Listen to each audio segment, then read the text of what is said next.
Hello guys, welcome back to my channel Jenipa Ahmed. আশা করি তোমরা সবাই ভালো আছো। আর সবাই জানাই হ্যাপি রমজান। তো মেলা দিন ধরে প্রায় এক সপ্তাহ ধরে রমজান আইছে, রোজা আইছে আঙ্গো। কোনো ভিডিও আপলোড করি না বা মেলা দিন ধরে আপলোড করি না। তো তোমরা কেমন আছো? কারণ বহুত ব্যস্ততার মধ্যে দিন পার হইলো।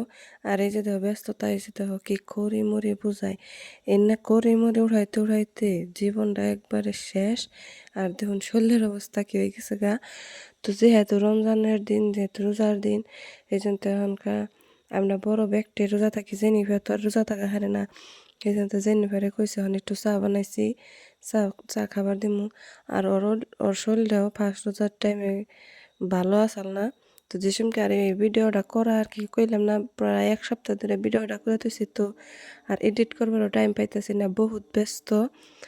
তো কাম কাজ কিছু চাপছে, কইছি ওখান থেকে আবার ভিডিও আপলোড করবার নিয়ে চেষ্টা করবো। তো জেনিফারে চা বানাই দিতেছি, লাল চা বানাইছি কারণ ওর শরীরটা বেশি ভাল না, এজন্য লাল চা বানাই দিতেছি। তো চা মধ্যে জেনিফা কিছুই খাবার চাই না, খালি খালি অল্প মুড়ি। তাও কয়দিন ধরে মুড়িও খাবার চাইতেছে না।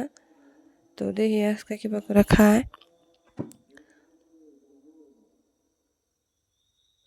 তো তারপর আমি অল্প একটু নিলাম চা।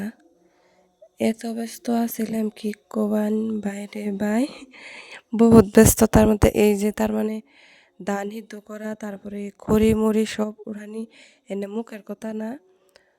তো এই সময় আর কি অত তার মানে হারাহারি রোজা হয়ে পড়বো, এই জন্য কোনো একটা মানে ভিডিও আর কি দেওয়া হয় নাই। কিন্তু হারাহারি করে খালি আগে কামই করছে, যেহেতু রোজা হয়ে পড়তেছে, যেহেতু রোজা আয়া পড়ছে অলরেডি, এই জন্য আর কি করি নাই। তো এই যে দেখুন জেনিফা অনেক যে চা খাইতেছে, দেখুন এই যে চা আমাদের কতই অতি প্রায় রোজার আগে যদি সকালে কোনো দিন অল্প দেরি হয়েছে চা বানাবার নিয়ে, হেসম খালি কইছে আম্মা চা বানাও নাই, আম্মা চা বানাও নাই, খালি নাবি যাবি কইছে। তো আজকে আর চা বানাই দিলাম, কইলাম যে তুমি একটু চা খাও, তোমার ভালো লাগবো। তাও এই যে দেখুন কিবা করে চা খায়, খালি পেঁচালি পারতেছে, চা আর খায় না। তারপর করলাম তাহলে একটু মুড়ি নেও। তাই ধরুন মুড়ির বয়মেরা কুলে নিবার চাইতেছে, খাবার দিয়ে কুলে নিবার চাইতেছে। তো এই যে এটা হইলো 25 ফেব্রুয়ারির ভিডিও, জেনিফার বার্থডে আসাল। তো প্রায় বেকেরে কওয়া হয়েছে, তার মানে ওর পিহিকো, তার মানে ওর নানা নানি মামা সবের আর কি কওয়া হয়েছিল। অল্প একটা ছোটো মোটো একটা পার্টি রাখছিলাম, করলাম না মেলা ব্যস্ত। এই ব্যস্ততার মধ্যে আমার ক্যামেরা কেরা করে দিব, এই ক্যামেরা করারও মানুষ আসল না। তো আমি যে জেনিফার একটা জিকিমিকি ওর বড় মা একটা ফরক কিনে দিছে, হেডে তার মানে বার্থডেতে ওর গিফট দিছে। তো হেডে এখনকার পিন্দাইছি, আর এই যে আর কেক সামনে, আর এই যে দেখুন কি সুন্দর করে আমার মেয়ে ফরক পিন্দা নাচে। আর এই যে ব্যাকগ্রাউন্ডে দেখতেছেন, ওটা তার মানে জেনিফার মামা বেলুন দিয়ে পুরা ডেকোরেশন করতেছে। তো জেনিফারে এই ফরক পিন্দে কেমন লাগছে অবশ্যই কমেন্ট করে জানাবেন। ভিডিওটা করা 25 ফেব্রুয়ারির, আর আজকে 6 না 7 তারিখ আজকে ভিডিওটা করতেছি। তো তার মানে কইলাম না এত ব্যস্ত আছিলাম, তারপরেই করা হয় নাই। আর এই যে দেখুন জেনিফা এখন কেক অলরেডি কেক কাটিং করতেছে।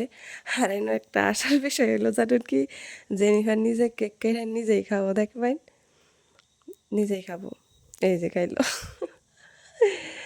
তো সবাই আমার মেয়ের নিয়ে বেশি বেশি করে দোয়া করবেন, ওরা জানি আল্লাহ ভালো রাখে সুস্থ রাখে। আর এরা জিশা আল্লাহ বেকের দোয়া করবেন যে জিশা নারিয়ানটাও জানি ভালো রাখে। ওরা তার মানে সম্পর্কে আমার বাইক না হয়, আবার জাওয়ের পোলা হয় কি আর কমে। তো আমার মাহি কয়ে ডাহে, আমি তার মানে বাইকনের চোখে দেখি। তো ওখানে যে বেকেরে জেনিফার তার মানে ওটা জেনিফার জেঠু বেকেরে খিলাই দিতেছে লাহে লাহে একটা একটা করে। তো তারপরে জেনিফারে করে অল্প খাও, একটু করে খাইলো। ওর কাছে তার মানে বেলুন দেখছে, পুরা এক্সাইটেড, ওর বেলুন দেখে মেলা তার মানে ইনাকে গেছে গা। আর এটা হলো ওর পিহির পোলা আর মেয়া। তো এই যে দেখুন খাওয়াইতেছে বেকেরে, অল্প করে বেকেরে খেলাইতেছে। আর এই যে দেখুন কি পুরা বড়িয়া সে আনছে। তো ভিডিওটা ভালো লাগলে